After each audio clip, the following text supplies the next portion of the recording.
Hello students, आज मैं आप लोगों को किंगडम एनिमेलिया के बारे में बताने वाली हूँ। इससे पहले वीडियोस में हमने माइक्रोब्स के बारे में स्टडी कर ली है, किंगडम प्लांटी के बारे में स्टडी कर ली है। जैसा कि मैंने आप लोगों को इससे पहले वीडियो में बताया था कि बायोलॉजी 2 पार्ट्स में डिवाइडेड है, बॉटनी और जूलॉजी। तो बॉटनी वाला पार्ट हमने क्लियर कर लिया है। अब हम जूलॉजी को देखेंगे। जूलॉजी में सारे एनिमल्स आते हैं और आज हम क्लासिफिकेशन ऑफ एनिमल पढ़ेंगे। किसी चीज को क्लासिफाई करने का मकसद ये होता है, उन्हें ग्रुप करने का मकसद ये होता है कि हम उसको इजीली स्टडी कर पाए। सब एक जैसे सब एक ही ग्रुप में अगर डाल दिया जाए, ग्रुपिंग ना की जाए, तो हमें स्टडी करने में बहुत डिफिकल्टी होगी। तो एक जैसे एनिमल्स को एक ग्रुप में कर दिया गया और दूसरे एनिमल्स को अलग ग्रुप में कर दिया गया, इसे क्लासिफिकेशन कहा जाता है। तो ये क्लासिफिकेशन करने का मकसद ये है कि अर्थ पे बहुत सारे ऐसे एनिमल्स हैं, कुछ छोटे हैं, कुछ बड़े हैं, कुछ एक्वेटिक हैं, कुछ टेरेस्ट्रियल हैं, कुछ एरियल हैं, कुछ एम्फीबियंस हैं और उनके मोड ऑफ न्यूट्रिशन भी अलग अलग है, मतलब अलग अलग तरह से वो खाना खाते हैं। कुछ वेजिटेरियन होते हैं, कुछ नॉन वेजिटेरियन होते हैं। तो इसी तरह बहुत सारे रीजन हैं। रिसेंटली रिसर्च में मालूम हुआ है कि अर्थ पर 7 मिलियन एनिमल्स हैं। आगे भी आई होंगी रिसर्चेस, बट अभी हमारे पास यही है 7 मिलियन एनिमल्स की डिस्कवरी हुई है। और भी एनिमल्स हैं जो डिस्कवर हो रहे हैं और कुछ वैनिश होते जा रहे हैं। सो हम अपना क्लासिफिकेशन शुरू करते हैं। जैसे कि मैंने आप लोगों को कहा, ये जूलॉजी से बिलोंग करता है।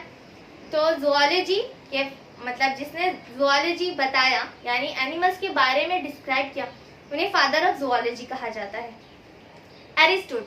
एरिस्टोटल को फादर ऑफ जूलॉजी कहा जाता है। इन्होंने एनिमल्स के ऑब्जर्व किया और उनके बारे में बताया, उनके हैबिटेट्स और उनके डिफरेंट लाइफस्टाइल, उनके बॉडी स्ट्रक्चर के हिसाब से उन्हें क्लासिफाई किया, उन्हें ग्रुप्स में डिवाइड किया।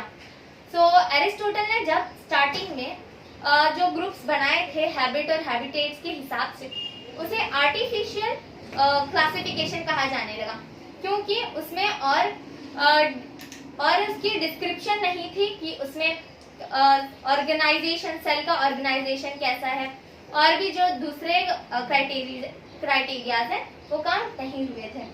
उसके आगे एरिस्टोटल के बाद बहुत सारे साइंटिस्ट हैं, उन्होंने भी कुछ डिस्कवरीज की, उन्होंने भी कुछ मालूमात हासिल की और उस हिसाब से क्लासिफिकेशन किया गया। और उसके क्राइटेरियाज थे ऑर्गेनाइजेशन ऑफ सेल, क्रोमोसोम्स, उनके अंदर जो प्रॉपर्टीज होती हैं वो, और उनके बॉडी के पार्ट्स के ऑर्गेनाइजेशन के हिसाब से उन्हें क्लासिफाई किया गया। फिर मेयर ने भी इसमें पार्टिसिपेट किया और फिर आए कार्ल वुज, उन्होंने भी क्लासिफिकेशन ऑफ एनिमेलिया दिया। उन्होंने भी एनिमल्स के क्लासिफिकेशन में अपना नजरिया दिया, अपना पॉइंट ऑफ व्यू देकर क्लासिफाई किया। साइंटिस्ट जैसे जैसे साइंटिस्ट आए वैसे वैसे अपने अपने पॉइंट ऑफ व्यू दिया, उन्होंने अपने अपने हिसाब से क्लासिफाई किया। तो ये जो क्लासिफाई करने का जो था क्राइटेरिया, मेनली दो डिवीजन किया गया। इसका किंगडम एनिमेलिया का 2 डिवीजन किया गया, यानी उसका सब किंगडम बताया गया, एक नॉन कॉर्डेट्स और एक कॉर्डेट्स। तो चलिए हम उसकी क्राइटेरिया देखते हैं, कॉर्डेट्स में क्या होते हैं, नॉन कॉर्डेट्स में क्या होते हैं। नॉन कॉर्डेट्स उनको बोला जाता है जिनमें नोटोकॉर्ड एब्सेंट होता है। नोटोकॉर्ड क्या होता है? जो नर्व टिश्यूज को आइसोलेट करने में हेल्प करता है। तो जो नॉन कॉर्डेट्स होते हैं उनमें नोटोकॉर्ड एब्सेंट होता है और जो कॉर्डेट्स होते हैं उनमें नोटोकॉर्ड प्रेजेंट होता है। और भी काफी चीजें हैं जो नॉन कॉर्डेट्स में एब्सेंट है और कॉर्डेट्स में प्रेजेंट है। तो चलिए हम देखते हैं नॉन कॉर्डेट्स पहले।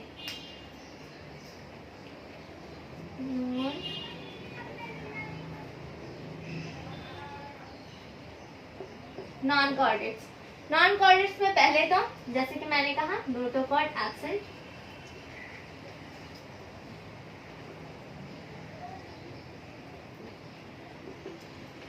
फिर उनमें जो गिल स्लिट्स होती हैं जिसके जरिए रेस्पिरेशन किया जाता है वो भी एब्सेंट होता है, यानी गिल स्लिट्स एब्सेंट।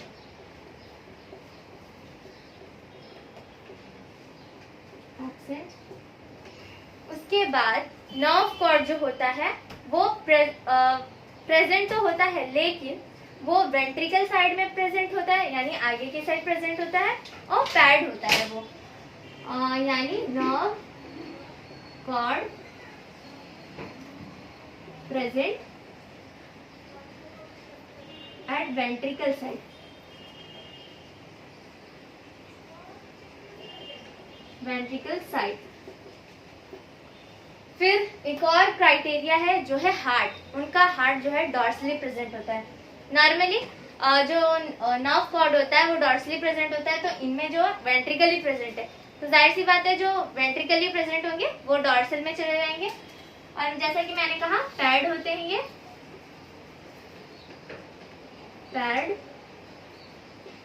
और जो हार्ट होता है इनका हार्ट वो डॉर्सल साइड में होता है, डॉर्सली प्रेजेंट. अब मैंने आप लोगों को नॉन कॉर्डेट्स बता दिए हैं. अब मैं आप लोगों को कॉर्डेट्स बताऊंगी. नॉन कॉर्डेट्स का एग्जैक्टली अपोजिट है कॉर्डेट्स. सो कॉर्डेट्स में नोटोकॉर्ड प्रेजेंट होता है. Notochord present. गिल स्लिट्स भी होती हैं, जैसे कि मैंने कहा अपोजिट होता है, तो गिल स्लिट्स प्रेजेंट. और गिल स्लिट्स किस लिए काम आती है? रेस्पिरेशन के लिए गिल स्लिट्स काम आती हैं. तो ये जो कॉर्डेट्स होते हैं उनमें लंग्स भी होते हैं रेस्पिरेशन के लिए. लंग्स ये ऑर्गन और रेस्पिरेशन के लिए प्रेजेंट होते हैं. ये जो नर्व कॉर्ड है, नर्व कॉर्ड वो प्रेजेंट तो होता है लेकिन डॉर्सली प्रेजेंट होता है. Dorsally present. और ये हॉलो होते हैं. ये इनके जो नर्व कॉर्ड थे वो टफ थे, लेकिन यहाँ वाले हॉलो होंगे यानी खोखले. और इनका हार्ट वेंट्रिकल साइड में प्रेजेंट होगा. वेंट्रिकली प्रेजेंट. तो वेंट्रिकल साइड में इनका हार्ट सिचुएट करेगा. तो देख लिया हमने कॉर्डेट्स और नॉन कॉर्डेट्स. ये जो है किंगडम एनिमेलिया के सब किंगडम्स हैं. आगे मैं उनके बारे में आप लोगों को बताऊंगी. ये मैंने सिर्फ अपर व्यू दे दिया है ताकि आप लोगों को मालूम हो जाए कि कॉर्डेट्स और नॉन कॉर्डेट्स क्या होते हैं. फिर जैसे कि मैंने आप लोगों को कहा एरिस्टोटल ने क्लासिफिकेशन दिया और कार्ल वुल्स ने भी क्लासिफिकेशन दिया. तो ये जो कन्वेंशनल क्लासिफिकेशन ऑफ एनिमेलिया है ये इस स्कीमेटिक के थ्रू आप समझ सकते हैं. जैसे कि मैंने कहा था किंगडम एनिमेलिया को डिवाइड किया गया, सब डिवीजन दिया गया. सब किंगडम्स उसके नॉन कॉर्डेट्स और कॉर्डेट्स हैं. तो इसमें देखिए कॉर्डेट्स और नॉन कॉर्डेट्स. जब सब किंगडम्स हैं उनको भी फर्दर डिवीजन दिया गया फाइलम में. और सिर्फ कॉर्डेट्स में, कॉर्डेटा में जो सब किंगडम कॉर्डेटा है उसमें फाइलम के आगे भी सब फाइलम और सब फाइलम के आगे क्लास के बारे में बताया गया, उसकी क्लास दी गई. उसके बाद मैं बताती हूँ कॉर्डेटा में. पहले तो मैं कॉर्डेटा बताती हूँ. जैसा मैंने आप लोगों को बताया नोटोकॉर्ड प्रेजेंट था, तो इसमें नोटोकॉर्ड प्रेजेंट है. इसका जो सब किंगडम है वो कॉर्डेटा ही है. कॉर्डेट्स है जिनमें नर्व कॉर्ड्स जो डॉर्सल प्रेजेंट होते हैं और नोटोकॉर्ड भी प्रेजेंट होते हैं. ये जो कॉर्डेट्स हैं उनको 3 डिवीजन दिया गया यानी फाइलम में डिवाइड किया गया. इनके फाइलम्स हैं यूरोकॉर्डेटा, सेफेलोकॉर्डेटा और वर्टिब्राटा. तो ये 3 इसके फाइलम्स हैं. इनको भी क्लास में डिवीजन किया गया, इनके क्लास बताई गई. ये 6 क्लासेस हैं और इसमें है Cyclostomata, pieces, amphibians, reptiles, Aves and Mammalia. ये सारे इसके क्लास हैं. उसके बाद हम देखेंगे नॉन कॉर्डेटा. नॉन कॉर्डेटा में सिर्फ उसकी फाइलम्स बताया गया. उनको फाइलम सब फाइलम में डिवाइड नहीं किया गया. तो जैसा कि मैंने इसमें बताया था कॉर्डेटा का फाइलम कॉर्डेट्स है और सब फाइलम ये जो 3 मैंने आप लोगों को बताया यूरोकॉर्डेट, सेफेलोकॉर्डेट एंड वर्टिब्रेटा. उसी तरह नॉन कॉर्डेट्स में टोटल 10 फाइलम्स हैं. एक है protozoa, porifera, cnidaria, aschelminthes, platyhelminthes, annelid, arthropoda, molluscs, echinodermata and hemichordata. ये सारे इसके फाइलम्स हैं. अभी जो मैंने आप लोगों को कन्वेंशनल स्कीमेटिक डायग्राम के थ्रू बताया है क्लासिफिकेशन ऑफ एनिमेलिया, ये आगे भी स्टडी किया जाता है इनके थ्रू. आगे इनके बाद भी और भी क्लासिफिकेशन आए, और भी साइंटिस्ट आए जिन्होंने अपना क्लासिफिकेशन दिया। तो मैं आप लोगों को दूसरा एक और क्लासिफिकेशन बताने जा रही हूँ एनिमल्स का, और उनके क्राइटेरियाज भी बताऊंगी। और जो मैंने अभी आप लोगों को कन्वेंशनल डायग्राम बताया था, वो उसके बारे में डिटेल मैं अगले वीडियो में आप लोगों को प्रोवाइड करूंगी। और ये जो मैं बताने जा रही हूँ आगे, वो भी उन क्लासिफिकेशन में इंक्लूडेड है। किस तरह इंक्लूडेड है वो आप लोगों को आगे पता चलेगा। तो मैं आप लोगों को क्राइटेरियाज बताती हूँ। क्राइटेरिया क्या है? क्राइटेरिया, सबसे पहला क्राइटेरिया बॉडी ऑर्गेनाइजेशन।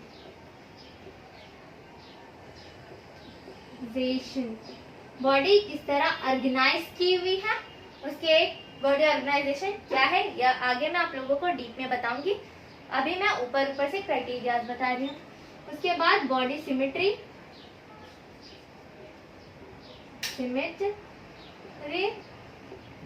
फिर बॉडी कैविटी,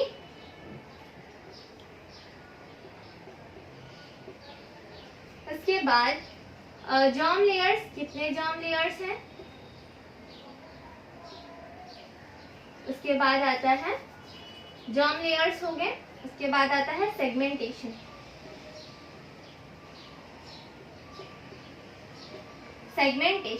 इन क्राइटेरिया के बेसिस पे अगला क्लासिफिकेशन किया गया, वो अब मैं आप लोगों को आगे बताती हूँ।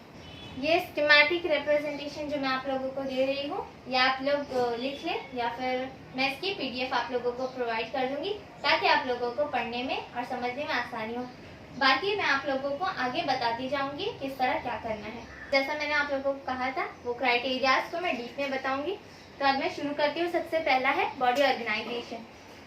एनिमल्स की बॉडी को किस तरह ऑर्गेनाइज किया गया, बॉडी ऑर्गेनाइजेशन।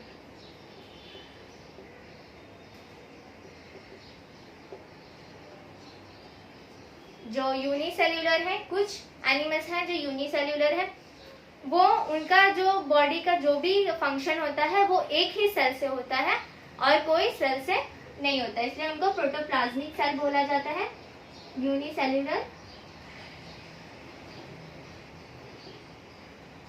अब आप लोग सोच रहे होंगे, मैंने आप लोगों को पहले बताया था एनिमल्स में मल्टी सेल्यूलर ही होते हैं, लेकिन कुछ एक्सेप्शंस हैं। कुछ एनिमल्स जो होते हैं वो यूनिसेल्यूलर्स होते हैं। फिर मल्टी सेल्यूलर्स, मल्टी सेल्यूलर उसको बोलेंगे सेल ग्रेड ऑर्गेनाइजेशन। फिर आता है सेल टिश्यू ग्रेड ऑर्गेनाइजेशन। फिर आता है टिश्यू ऑर्गन ग्रेड। उसके बाद आता है ऑर्गेनिक ऑर्गन सिस्टम ग्रेड। ये ग्रेड्स क्या है? जैसे कि मैंने यूनिसेल्यूलर में आप लोगों को बताया, यूनिसेल्यूलर में एक सेल के जरिए सारे फंक्शंस होते हैं। मल्टी सेल्यूलर में बहुत सारे सेल्स की वजह से फंक्शंस होते हैं, सबका अलग अलग फंक्शन होता है। सेल और टिश्यू, जब सेल्स मिलकर टिश्यू बनते हैं तो वो जो टिश्यूज होते हैं वो फंक्शन प्रोड्यूस करते हैं, फंक्शन शो करते हैं, इसलिए उन्हें सेल टिश्यू ग्रेड कहा जाता है। फिर जब टिश्यूज मिलके, बहुत सारे टिश्यूज मिलके ऑर्गन बनते हैं, तो वो ऑर्गन जैसे फंक्शन करते हैं, उन्हें टिश्यू ऑर्गन ग्रेड ऑर्गेनाइजेशन बोला जाता है। फिर उसके बाद ऑर्गन सिस्टम, यानी जो काफी सारे ऑर्गन्स मिलकर एक सिस्टम बनाते हैं। जैसे कि हम इंसानों में, ह्यूमंस में हमारा डाइजेस्टिव सिस्टम है, वो बहुत सारे ऑर्गन से मिलकर बना है, जैसे इंटेस्टाइन हो गया, स्टमक हो गया, ये सारे उसमें ऑर्गन है। तो काफी सारे ऑर्गन मिल करके एक सिस्टम बना है, और वो सिस्टम डाइजेशन का प्रोसेस करता है और वो फंक्शन शो करता है, इसलिए उनको ऑर्गन सिस्टम ग्रेड कहा जाता है। तो ये बॉडी ऑर्गेनाइजेशन है। इनके बेसिस पे वो जो मैंने पहले कॉर्डेट्स और नॉन कॉर्डेट्स बताया था, वो वर्क करते हैं, उस हिसाब से उन्हें डिवीजन दिया गया। अब हमने बॉडी ऑर्गेनाइजेशन देख लिया है, अब हम देखेंगे बॉडी सिमेट्री।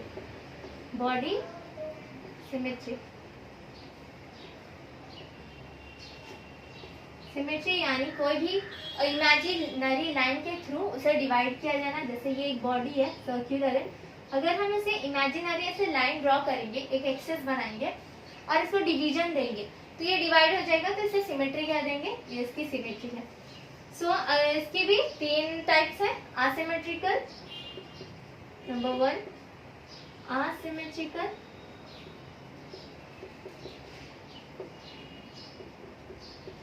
रेडियल सिमेट्री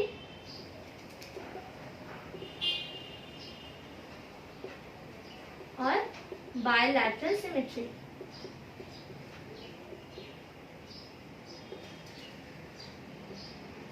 ये जो असिमेट्रिकल है, अगर कोई भी ऑर्गेनिज्म है हम उसको डिवाइड कर रहे हैं तो वो अनइक्वल पार्ट्स में डिवाइड होगा। जैसे कि अमीबा है, अमीबा का कोई शेप नहीं होता, हमने कुछ ऐसे बना दिया, ये हमने अमीबा बना दिया फॉर एग्जांपल मैं बता रही हूँ, और हम उसको डिवाइड करेंगे तो ये अनइक्वल शेप में होगा क्योंकि अमीबा का कोई साइज नहीं है। तो कुछ ऐसे एनिमल्स हैं जिनकी कोई शेप साइज नहीं होती, जिनका अगर हम डिवाइड करेंगे, हाफ करेंगे, इमेजिनरी लाइन ड्रॉ करके, तो उनका अनइक्वल डिवीजन निकलेगा, अनइक्वल डिवीजन। ये जो रेडियल सिमेट्री है अब वो हम देखेंगे। अगर हम किसी सेंट्रल पॉइंट से कोई भी दूसरे डायरेक्शन में जा रहे हैं, फॉर एग्जाम्पल मैं स्टारफिश लूंगी, इसकी एग्जाम्पल है स्टारफिश, ये स्टारफिश है स्टार के तरह। अगर मैं इसका डिवीजन ले रही हूँ, सिमेट्री कर रही हूँ, तो ये हमारा मिड पॉइंट है। मैं यहाँ से एक इमेजिनरी लाइन ड्रॉ करूंगी, ये 2 इक्वल हाफ्स हो गए। यहाँ से एक इमेजिनरी लाइन ड्रॉ करूंगी, ये 2 इक्वल हाफ हो गए। उसी तरह यहाँ पर भी 2 इक्वल हाफ्स और यहाँ पर भी 2 इक्वल हाफ होंगे, तो इनको बोलेंगे रेडियल सिमेट्री। 2 इक्वल पार्ट्स में डिवाइड तो हो रहे हैं लेकिन सेंटर पॉइंट के थ्रू अलग अलग डिवाइड होंगे। ये हो गई radial symmetry. Equal parts but another direction,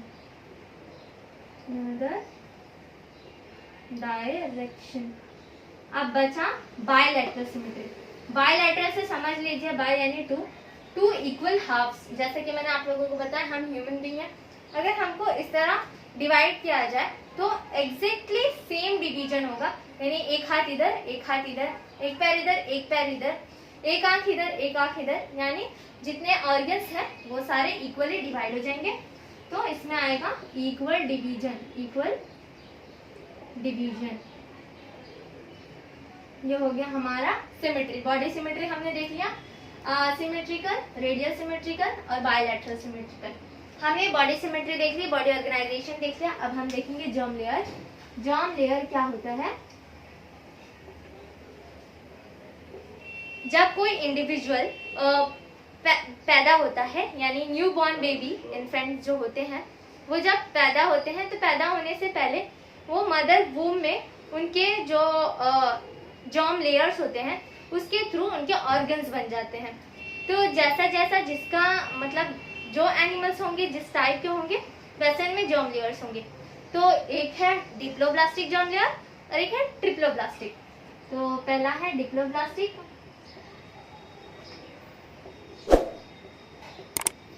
और ट्रिप्लोब्लास्टिक। अब देखिए डिप्लो से समझ लीजिए, डिप्लो यानी 2 और ट्रिप्लो यानी 3, यानी इसके जर्म लेयर्स 2 होंगे और इनके जर्म लेयर्स 3 होंगे। तो ये जो 2 जर्म लेयर्स होंगे, एक एंडोडर्म होगा, डर्म यानी स्किन, और एंडो यानी एंटीरियर, और एक एक्सोडर्म होगा, डर्म यानी स्किन, और ये एक्सो यानी आउटर। और जो ट्रिप्लोब्लास्टिक है सेम होंगे लेकिन इनके बीच में एक और लेयर आएगी, इंक्लूड होगी। तो ये एंडोडर्म, मीजोडर्म और एक्टोडर्म, एक्टोडर्म सॉरी, ये एक्टोडर्म होगा, एक्सोडर्म नहीं होगा, एक्टोडर्म होगा। एक्टोडर्म लेयर यानी एक्सटर्नल लेयर। ये इसके जैसे हम ह्यूमन हैं, हमारे अंदर ये तीनों लेयर होते हैं, हम ट्रिप्लोब्लास्टिक होते हैं। 3 जर्म लेयर्स से हम बने होते हैं। ये सबसे इनर लेयर होती है, फिर ये मिडिल लेयर होती है और फिर ये एक्टोडर्म यानी आउटर लेयर होती है। हमने जर्म लेयर भी देख लिया है। अब इसी से रिलेटेड जो है हमारा वो है बॉडी कैविटी। बॉडी में जो कैविटी होती है वो हम देखेंगे बॉडी कैविटी। तो बॉडी कैविटी की भी 3 टाइप्स है। एक है असिलोमेट, सिलोम यानी कैविटी, तो असिलोमेट, स्यूडोसिलोमेट और यूसिलोमेट। अब देखिए असिलोमेट असिमेट्री के जैसे है, जिसमें सिमेट्री नहीं होती प्रॉपरली, तो उसी तरह इसमें भी कैविटी बिल्कुल नहीं होगी। जो स्यूडोसिलोमेट है उसमें स्यूडो से मैंने आप लोगों को पहले भी बताया था, फॉल्स सिलोम यानी फॉल्स कैविटी होगी और यू यानी ट्रू कैविटी होगी। तो असिलोमेट, स्यूडो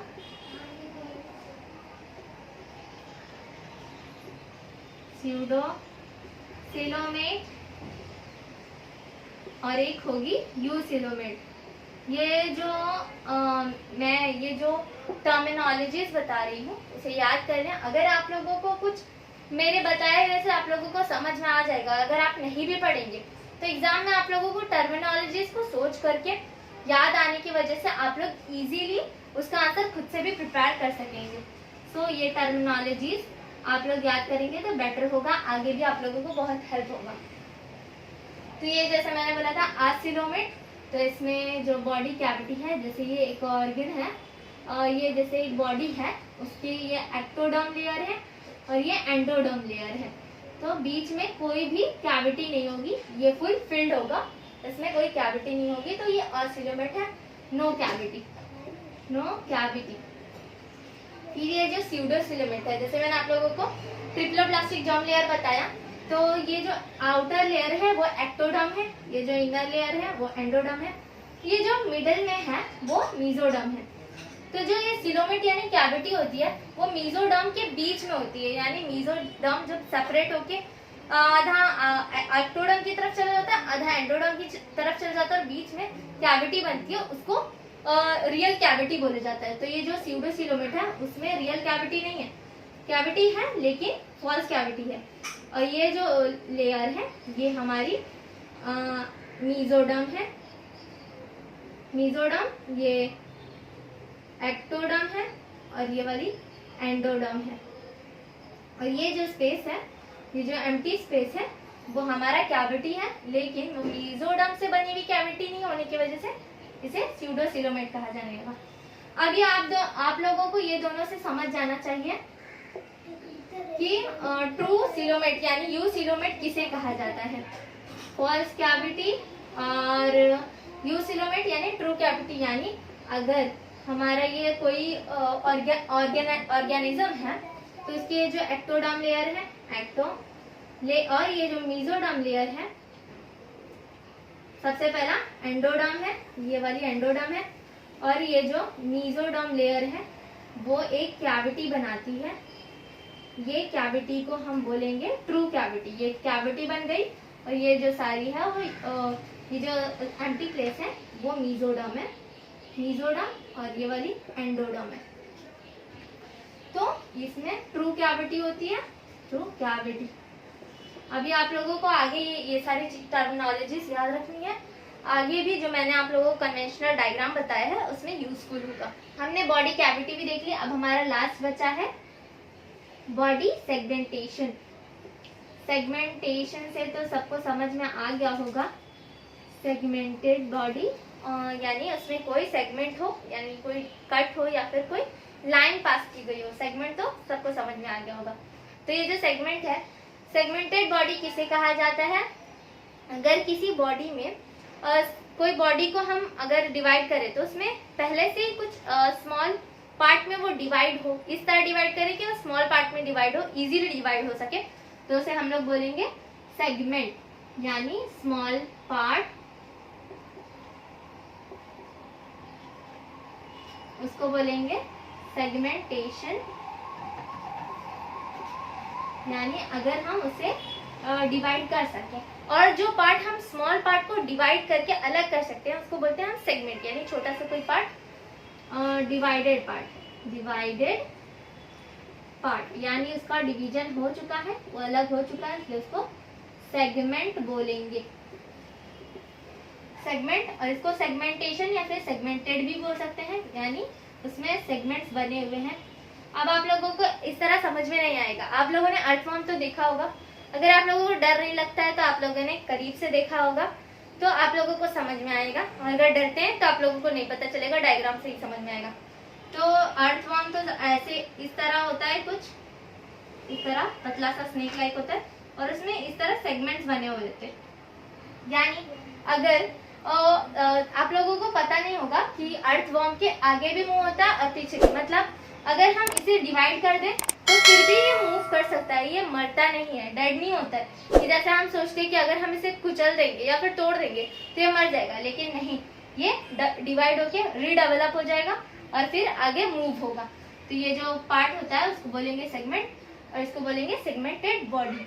तो इसी बेसिस पे इसे डिवीजन दिया गया, ये क्लासिफिकेशन इसीलिए लाया गया ताकि आप लोगों को आगे जो कन्वेंशनल डायग्राम है मैं उसको जब एक्सप्लेन करूंगी तो आप लोगों को वो समझने में आसानी होगी। तो इसके लिए ये 5 प्रॉपर्टीज, 5 क्लासिफिकेशंस आपको आना जरूरी है। मैंने आज आप लोगों को क्लासिफिकेशन ऑफ एनिमल का कन्वेंशनल डायग्राम बताया है। आगे भी मैं नेक्स्ट वीडियो में आप लोगों को उसको डिस्क्राइब करूंगी। उसके बाद जो मैंने क्लासिफिकेशन बताया है एनिमल का 5 क्राइटेरिया के बेसिस पे, वो भी बहुत इंपॉर्टेंट है। अगर आप लोग वो समझ जाएंगे, वो सीख जाएंगे कि उनमें डिविजन्स क्या होते हैं, वो किस तरह होते हैं, तो आप लोगों को जो मैं कन्वेंशनल स्कीमेटिक के थ्रू बताने वाली हूँ, आगे जो डिटेल बताने वाली हूँ, वो समझने में आप लोगों को आसानी होगी और आप लोगों को प्रॉब्लम नहीं होगी। तो उसके थ्रू आप लोग इजीली उसको, उन एनिमल्स को समझ पाएंगे, पढ़ पाएंगे। आई होप मेरा वीडियो आप लोगों को पसंद आया होगा, और अगर पसंद आया तो लाइक, शेयर एंड कमेंट करें, सब्सक्राइब भी कर दें। Thanks for watching my video.